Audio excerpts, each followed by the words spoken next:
Assalamualaikum warahmatullahi wabarakatuh.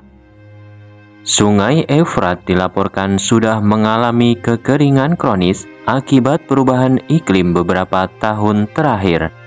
Sungai raksasa ini mengalir melintasi beberapa negara sekaligus, yakni Turki, Suriah, dan Irak, hingga akhirnya bersatu dengan Sungai Tigris menjadi Sungai Syayatul Arab yang bermuara di Teluk Persia. Karena melintas di negara-negara Islam, maka dalam hasanah Islam sungai ini sangat populer. Terlebih sungai ini disebut sebagai salah satu dari 4 sungai yang bersumber dari surga oleh Rasulullah, sehingga disebut pula sebagai sungai surga. Di sisi lain, sungai Efrat juga disebut sebagai salah satu tanda kiamat. Dalam salah satu hadis, Nabi Muhammad bersabda bahwa salah satu tanda kiamat adalah ketika sungai Efrat mengering dan muncul gunung emas dari sungai tersebut. Saat ini sungai Tigris dan Efrat mengalami kekeringan dengan penyusutan air yang sangat cepat.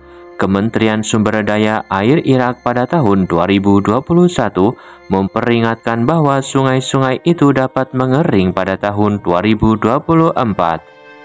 Kekeringan itu disebabkan karena penurunan permukaan air dan perubahan iklim yang terjadi. Hanya dalam beberapa dekade saja, debit air sungai Efrat dan Tigris menurun hampir setengah dari sebelumnya.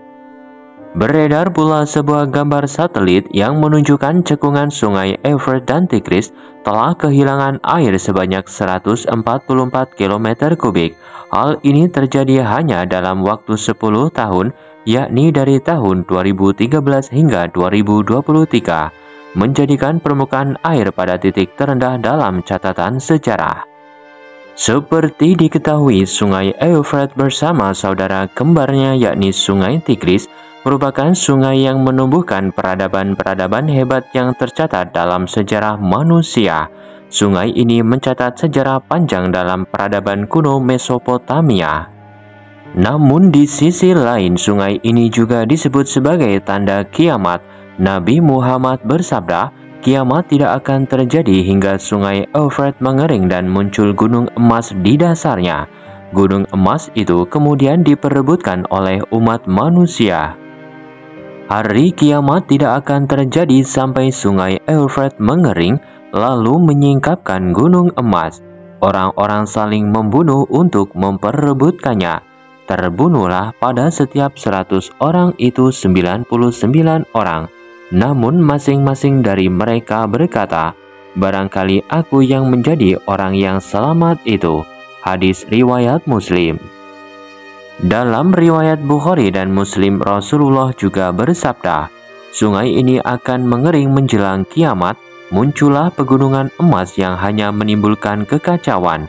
Siapa yang menghadirinya, janganlah mengambilnya sedikit pun, kata Rasulullah.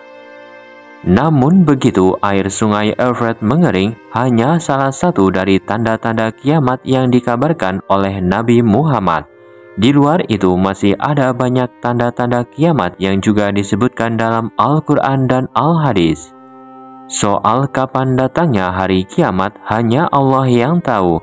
Rasulullah, malaikat, dan makhluk lainnya pun tidak ada yang tahu.